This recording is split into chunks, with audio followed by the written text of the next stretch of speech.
नमस्कार, आदाब, सत श्री अकाल। दोस्तों, स्वागत है आप सबका मेरे YouTube चैनल स्वप्न जंक्शन पर और मैं आशा करता हूं कि आप सभी स्वस्थ और सुरक्षित होंगे।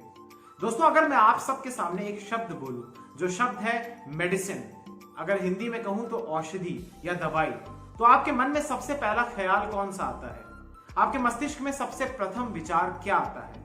निश्चित रूप से आपके मन में यह विचार आता होगा कि अगर किसी मर्ज की या किसी महामारी या बीमारी की औषधि उपलब्ध है बाजार में, तो हमें आश्वस्त हो जाना है। आपको निश्चित रूप से सांत्वना मिलती होगी कि चलो, अगर ये बीमारी हमें भविष्य में हो भी जाती है तो भी हमारे पास इसका इलाज उपलब्ध है, इसकी औषधियां हमारे पास उपलब्ध है। लेकिन वर्तमान परिवेश में अगर हम लोग देखें आज की परिस्थितियों को, तो आज कोविड-19 महामारी ने पूरे विश्व में व्यापक स्तर पर अपना जो फैलाव है उसको बरकरार रखा हुआ है और सभी वैज्ञानिक, सभी शोधकर्ता, सभी फिजिशियंस, सभी जितने भी मेडिकल फील्ड से लोग जो जुड़े हुए हैं, जो संबंध रखते हैं, वो इस बात की प्रतीक्षा कर रहे हैं, वो इस बात में परिश्रम कर रहे हैं इस विषय में कि किसी प्रकार से शीघ्र अतिशीघ्र वैक्सीन आ जाए। इसी के साथ साथ समस्त संसार भी इस बात की प्रतीक्षा कर रहा है, बेसब्री के साथ इंतजार कर रहा है कि कब उनके सामने इस बात की घोषणा हो, ये शुभ समाचार आए कि अब कोविड-19 की जो वैक्सीन है, जो महामारी है, उसको रोकने के लिए वैक्सीन आ गई है। इसी कड़ी में दोस्तों, पिछले कुछ दिनों में आप लोग कुछ खबरें सुन रहे होंगे। मसलन 3 ऐसी दवाइयों का जिक्र मैं आज आपके साथ करने वाला हूं, जिनको आप तमाम न्यूज चैनल्स पर देख रहे होंगे, सोशल मीडिया प्लेटफॉर्म्स के माध्यम से जानकारियां ले रहे होंगे या फिर समाचार पत्रों में भी देख रहे होंगे। लेकिन उनका जिक्र करने से पूर्व मैं आप सबसे एक निवेदन करना चाहता हूं कि इस वीडियो में आज आपको जो मैं जानकारी देने वाला हूं, कृपया करके उसको अंत तक सुनिएगा, क्योंकि आज आपका बहुत ही अच्छे प्रकार से मैं ज्ञानवर्धन करने वाला हूं। तो दोस्तों, बिना किसी देरी के सबसे पहले मैं आपको कुछ छोटी छोटी बातें बताता हूं जो कि यकीनन बहुत इंपॉर्टेंट है, बहुत ज्यादा महत्वपूर्ण है। सबसे पहले मैं दोस्तों आपको बताना चाहूंगा कि भारत में एक ऐसी बॉडी है, एक ऐसी संस्था है जो ड्रग्स होते हैं या ड्रग्स से संबंधित जो भी स्पेसिफिक चीजें होती हैं, मसलन सिरेंजेस होते हैं, इन सबको रेगुलेट करती है। एक ऐसी रेगुलेटरी बॉडी है जो इन सबको ऑथराइज करती है, इन सबको लाइसेंस देती है, इनका लाइसेंस को अप्रूव करती है। और उस संस्था का नाम क्या है? उस संस्था का नाम है DCGI, यानी डायरेक्टर जनरल, माफ कीजिएगा, drugs controller general of India. ये वो एक संस्था है जो कि भारत में तमाम ड्रग्स को, स्पेसिफिक ड्रग्स को जो लाइसेंस है उसको अप्रूव करती है। अब इसने एक महत्वपूर्ण अपडेट दिया है, या महत्वपूर्ण इसने एक ऐसा अप्रूवल दिया है जो कि निश्चित रूप से बहुत ही इंपॉर्टेंट है आप सबके लिए जानना। दरअसल दोस्तों, ग्लेनमार्क फार्मास्यूटिकल्स नाम की एक मुंबई बेस्ड कंपनी है, एक दवा निर्माता कंपनी है, जिसने एक दवाई का प्रपोजल इनके सामने रखा है दोस्तों। और ये दवाई का नाम अगर मैं आपको बताऊं तो इस दवाई का नाम है फेविपिराविर। फेविपिराविर, इस दवाई का नाम हो सकता है आपने पहले कभी सुना हो, लेकिन प्रमुखता के साथ शायद नहीं सुना होगा, क्योंकि इसका उपयोग भारत में नहीं होता था। हालांकि पश्चिमी देशों में, अमेरिका सहित तमाम देशों में इसका उपयोग होता था। हमारे अगर एशिया महाद्वीप की बात करूं तो बांग्लादेश, सऊदी अरब, यहां पर भी इसका उपयोग होता था समय समय पर। लेकिन अब भारत में भी इस बात की जो DCGI है, इसने अनुमति दे दी है। तो सबसे पहले दोस्तों मैं आपको फेविपिराविर के बारे में थोड़ा बताऊं। सबसे पहले जिस कंपनी का मैंने नाम लिया, जिसका नाम था ग्लेनमार्क फार्मास्यूटिकल्स, दरअसल इस कंपनी को इस बात की इजाजत मिल गई है कि ये इस दवाई को मैन्युफैक्चर करे और इसके बाद इसकी मार्केटिंग करे। और उसका नाम क्या होगा, यानी वो जो दवाई है वो जेनरिक रूप में जब भारत में आएगी तो उसका नाम होगा फेबिफ्लू। फेबिफ्लू, इस नाम को याद रख लीजिएगा दोस्तों। दरअसल ये जो फेविपिराविर का जो विकसित रूप है या उन्नत स्वरूप है फेबिफ्लू नाम से, जो कि भारत में आने वाले कुछ सप्ताहों में आ जाएगा, दरअसल वो एक एंटीवायरल ड्रग है, एंटीवायरल ड्रग। इसके अलावा दोस्तों ये वायरस मल्टीप्लिकेशन को रोकने में भी काफी ज्यादा महत्वपूर्ण भूमिका निभाता है। वायरस के मल्टीप्लाई होने की जो दर है उसमें ब्रेक लगा देता है। इसके अलावा दोस्तों ये एंटी इन्फ्लुएंजा ड्रग है, यानी जो इन्फ्लुएंजा नाम की एक बीमारी होती है, एक संक्रमण होता है, उसको रोकने में ये काफी ज्यादा कारगर साबित होती है, प्रमाणित होती है। इसके अलावा दोस्तों इस दवाई को जब भारत में जो drugs controller general of India है, उन्होंने जब अनुमति दी तो इसके साथ ही एक कंडीशन भी जारी करी कि इसका जो उपयोग है वो रिस्ट्रिक्टेड इमरजेंसी यूज, यानी जब आपात काल की स्थिति होगी, यानी बहुत ज्यादा क्रिटिकल स्टेज हो जाएगी, तभी इसका उपयोग किया जाएगा। इसके अलावा उन्होंने कहा है कि डॉक्टर की प्रिस्क्रिप्शन के बगैर इसका उपयोग करना नहीं होगा, प्रतिबंधित है ये दवा। अगर आप किसी मेडिकल स्टोर में जाकर इसको ऐसे परचेज करेंगे बिना किसी डॉक्टर के प्रिस्क्रिप्शन के, तो आपको वो दवाई नहीं मिलेगी।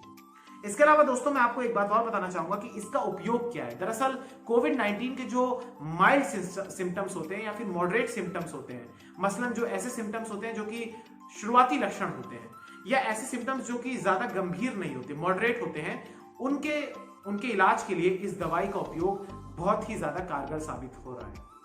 इसके अलावा दोस्तों मैं एक बात और बताना चाहूंगा कि ये अभी भी कुछ देशों में क्लिनिकल ट्रायल स्टेज पर है। इसी से संबंधित भारत में भी कई फिजिशियंस, कई डॉक्टर्स इस बात का सवाल उठा रहे हैं, इस पर प्रश्न उठा रहे हैं कि आखिर इसका उपयोग कैसे अभी अनुमति दे दी गई, जबकि ये कई ऐसे देश हैं, बड़े बड़े देश, यूरोप के कुछ देश हैं, अमेरिका तक में भी इसके क्लिनिकल ट्रायल्स ही चल रहे हैं, लेकिन भारत में इसको ये पहली ऐसी कंपनी बनी है जिसको फेज 3 का क्लिनिकल ट्रायल देने का अनुमति दे दी गई है। इसके अलावा दोस्तों मैं आपको एक और बात बताना चाहूंगा कि दरअसल थोड़ी सी जानकारी इसके टैबलेट्स के बारे में देख लीजिए। ये एक टैबलेट फॉर्म में है, टैबलेट स्वरूप में है। दरअसल 103 रुपए की एक टैबलेट है और वो 200 mg की टैबलेट है, और एक स्ट्रिप यानी एक पत्ते में 34 टैबलेट्स आती हैं, 34, और 34 को अगर आप 200 से गुणा करेंगे तो ये तकरीबन 6800 मिलीग्राम बैठेगा, यानी एक पत्ते में, एक स्ट्रिप में 6800 mg की जो टैबलेट्स है वो होती हैं। इसका जो कीमत है, इसकी जो रेट है वो है 3500 रुपए, यानी एक स्ट्रिप की जो प्राइस है, एक स्ट्रिप का जो मूल्य है वो 3500 है।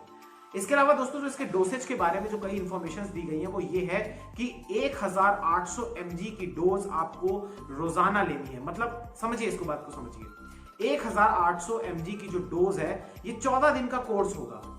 1800 mg की जो डोज है उसको पहले दिन लिया जाएगा और दिन में 2 बार लेना पड़ेगा, यानी अगर आप इसको कैलकुलेट करेंगे तो आपको तकरीबन 18 टैबलेट्स लेनी होंगी एक दिन में, पहले दिन में। इसके बाद आने वाले 13 दिनों तक, क्योंकि 14 दिन का ये कोर्स है, तो आपको आने वाले 13 दिनों तक रोजाना 800 mg इसका डोज लेना पड़ेगा, और ये बनता है आपका तकरीबन 8 टैबलेट्स रोजाना। 2 बार आपको इसकी डोसेज बताई गई है इस कंपनी के द्वारा, इस मेडिसिन की। इसके अलावा दोस्तों एक चीज और बड़ी महत्वपूर्ण बताई गई है कि इसका जो दाम है काफी महंगा है। तमाम बड़े बड़े लोग इस बात का सवाल उठा रहे हैं कि इसका दाम जो है वो लगभग होगा 12,566 रुपए। अगर आप 14 दिन का कोर्स करते हैं, 14 दिन का इसका अमूमन कोर्स है, लेकिन इस कंपनी ने एक बयान जारी किया है कि ये लोगों की इम्यूनिटी पर डिपेंड करता है कि क्या वो 14 दिन से पहले रिकवर कर जाते हैं या 14 दिन के तक ही वो रिकवर होते हैं। इसके अलावा दोस्तों एक चीज और बताना चाहूंगा कि ग्लेनमार्क जो फार्मास्यूटिकल्स कंपनी है उसने एक और बयान दिया है कि ये मरीज की रेयरिटी, इमरजेंसी और विकल्प के तौर पर देखी जा रही है, यानी अगर उपचार उसको नहीं मिल पा रहा है या उपचार उसको दिया जा रहा है तो उस सूरत में अगर उसकी स्थिति, उसकी हालत अगर गंभीर होती है तो उसको ये टैबलेट दी जाएगी। इसके अलावा दोस्तों एक चीज मैं आपको और बताना चाहूंगा, बड़ी ही महत्वपूर्ण है, कि दरअसल इस टैबलेट के बारे में जो रिसर्च हुई है वो ये हुई है दोस्तों कि ये डायबिटीज और हार्ट पेशेंट्स, क्योंकि आप जानते हैं कि कोविड-19 का जो असर है वो ऐसे पेशेंट्स पर ज्यादा होता है, उनका रिस्क ज्यादा होता है मरने का, उन पर भी ये कारगर साबित होगी। इसके अलावा दोस्तों एक रिसर्च हुई थी जिसमें क्लिनिकल इंप्रूवमेंट, यानी जो लोग क्लिनिकल ट्रायल्स हुए उसमें तकरीबन 150 लोगों को शामिल किया गया था, जिनमें 90 जो लोग थे, जो 90 मरीज थे वो उनमें माइल्ड सिम्टम्स थे, यानी शुरुआती लक्षण थे, बड़े ही हल्के लक्षण थे उनमें। इसके अलावा 60 ऐसे थे जिनमें मॉडरेट लक्षण थे और उनमें से तकरीबन 88% लोग स्वस्थ हो गए, रिकवर हो गए। इसके बाद ही इसको अनुमति मिली भारत में मैन्युफैक्चर करने की और मार्केटिंग करने की। इसके अलावा दोस्तों एक बात मैं आपको और बताना चाहूंगा कि औसतन इस कंपनी ने कहा है कि अगर 2 स्ट्रिप्स प्रति मरीज को लगती हैं, यानी प्रति मरीज लेता है अगर 2 स्ट्रिप्स, तो उसके अनुसार ये पहले महीने में, यानी मैन्युफैक्चरिंग के पहले महीने में मार्केट में 82,500 मरीजों को ये टैबलेट मुहैया करा देगी। इसके अलावा दोस्तों इन्होंने ये भी कहा है कि ये वायरल लोड को कम करेगा, यानी आप जानते हैं कि इस समय देश में अस्पतालों पर किस प्रकार का दबाव है, तो उन पर ये दबाव को कम करेगा, वायरल लोड को कम करेगा। इसके अलावा दोस्तों एक बड़ी महत्वपूर्ण बात और है कि कई सारे बड़े बड़े एक्सपर्ट्स ने इस बात को कहा है कि ये एक पोटेंशियल गेम चेंजर के तौर पर देखा जा रहा है, लेकिन इसका यह अर्थ नहीं है कि ये कारगर दवाई है, लेकिन एक पोटेंशियल गेम चेंजर के तौर पर इसको देखा जा रहा है। दोस्तों अब बात करते हैं दूसरे टैबलेट की, क्योंकि ये भी आप लगातार, इस टैबलेट का नाम भी आप अपने दैनिक जीवन में सुन रहे होंगे। दरअसल दोस्तों इसका नाम है रेमडेसिविर। रेमडेसिविर भी एक ऐसी ही एंटीवायरल ड्रग है जिसका उपयोग पश्चिमी देशों में ज्यादा होता है और इसी का जेनरिक वर्जन है, यानी नए नाम से ये आ रही है, इसका नाम है कोवी4। कोवी4 ये है दूसरी वाली। पहली वाली का नाम था फेबीफ्लू, इसका नाम है कोवी4। कोवी4 के बारे में अगर मैं बताऊं दोस्तों तो इसको मैन्युफैक्चरिंग करने की जो अनुमति और मार्केटिंग करने की जो अनुमति दी गई है drugs controller general of India के द्वारा, वो दी गई है हेट्रो कंपनी को। ये एक बहुत बड़ी भारत में फार्मास्यूटिकल्स कंपनी है और हेट्रो को इस बात का अनुमति दी गई है, इजाजत दी गई है कि वो भारत में इस दवाई का उत्पादन करे। इसके अलावा दोस्तों सिप्ला, आप सबने सुना होगा, बहुत ही बड़ी कंपनी है दवाइयों की। सिप्ला को भी एक ऐसी ही दवाई को मैन्युफैक्चर करने का अनुमति दिया गया है जिसका नाम होगा सिप्रेमी। ये भी रेमडेसिविर की जेनेरिक वर्जन ही है जिसका नाम है सिप्रेमी। अब दोस्तों मैं आपको कुछ अहम बात बताना चाहूंगा। दरअसल जो हेट्रो कंपनी के द्वारा मैन्युफैक्चर की गई जो कोवी4 है, ये एक इंजेक्शन है, एक इंजेक्टेबल दवाई है, ये टैबलेट नहीं है पहले वाली की तरह, फेबीफ्लू की तरह। इसकी जो कीमत है एक सिंगल डोज वो 5,000 से 6,000 के बीच हो सकता है, यानी ये भी बहुत महंगा है। इसके अलावा इसको आप तब दे सकते हैं जब मरीज में गंभीर सिम्टम्स आ रहे हो। यही खासियत, यही विशेषता रेमडेसिविर की भी थी।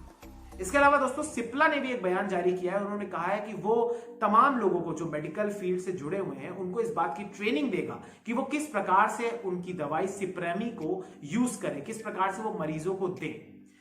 दोस्तों ये तो हो गई वो तमाम दवाइयां जिसकी आप जिक्र भारत में सुन रहे हैं और ये तमाम दवाइयां एलोपैथी से संबंधित है। अब आते हैं हम आयुर्वेद पर। जी हाँ, आयुर्वेद जो कि भारत की सबसे बड़ी धरोहर है। ऐसा माना जाता है दोस्तों कि जब किसी भी बीमारी या महामारी का इलाज कहीं नहीं होता तो उसका इलाज निश्चित रूप से आयुर्वेद में जरूर होता है, लेकिन उसको खोजने की आवश्यकता होती है। और इसी कड़ी में पतंजलि योगपीठ के संस्थापक बाबा रामदेव इस बात की घोषणा के साथ पूरी जनता के सामने आए, पूरी देश के सामने आए कल 12 बजे कि उन्होंने कोरोना को हराने के लिए, कोरोना की रोकथाम के लिए एक दवाई को मैन्युफैक्चर कर लिया है। उन्होंने कहा है कि यह रामबाण इलाज है और इस दवाई का नाम क्या है? इस दवाई का नाम है कोरोनिल और श्वसारी। दरअसल आप अगर ये तस्वीरें देख रहे होंगे तो इसमें आपको 3 चीजें दिख रही होंगी दोस्तों। 3 का ये कोरोना किट इन्होंने बनाया है जिसका नाम इन्होंने दिया दिव्य कोरोना किट, जिसमें कोरोनिल नाम की एक ऐसी दवाई है जिसका डोज लेने से ये दावा कर रहे हैं कि कोरोना खत्म हो सकता है। इसके अलावा इन्होंने श्वसारी नाम की भी एक दवाई को उसमें रखा है जिसका अर्थ ये है, जिसका इन्होंने बताया कार्य ये है कि वो श्वसन तंत्र में जब वायरस अटैक करता है तो ऑक्सीजन की जो कमी होती है, जो एल्वियोली में ऑक्सीजन की सप्लाई नहीं हो पाती है, तो वो उस ऑक्सीजन की सप्लाई को भी सुचारू रूप से चालू कर देता है। अब इन्होंने ये भी कहा दोस्तों कि पतंजलि रिसर्च सेंटर और national institute of medical sciences Jaipur के संयुक्त कार्य के द्वारा, इस रिसर्च के द्वारा इस मैन्युफैक्चर किया गया है इस मेडिसिन को। इसके अलावा इन्होंने दोस्तों ये भी कहा कि इन्होंने 280 संक्रमित मरीजों पर इसका ट्रायल किया, क्लिनिकली जो ट्रायल था उसको अंजाम दिया और उनमें से 100% मरीज पहले 7 दिन तक ही ठीक हो गए थे।